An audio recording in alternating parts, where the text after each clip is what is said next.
Mohl byste stručně představit, čemu jste se v seminární práci věnoval a shrnout výsledky seminární práce?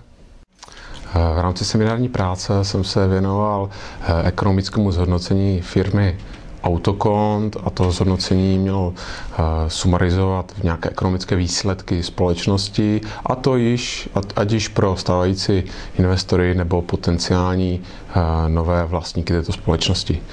Výsledkem této práce byly nějaké sumární výsledky, které myslím si potvrdí svou domněnku, že společnost jako taková je ekonomicky velmi zdravá a v následujících letech, to znamená ve středně dlouhodobém horizontu, jí nehrozí bankrot. Využijete nějak seminární práci a její výsledky v praxi?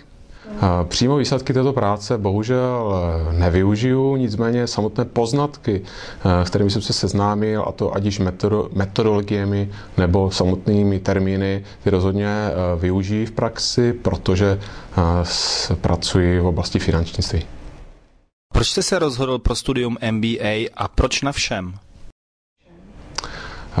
Pro mě to byla těžká volba, studium MBA byla pro mě spíše, řekněme, nějakou logickou cestou, jak rozšiřovat své vzdělání, protože jsem vystudoval technickou univerzitu a tam samozřejmě nějaké finanční znalosti nebo oblasti managementu jsou velmi malé. To znamená, to studium MBA bylo, řekněme, logickou volbou.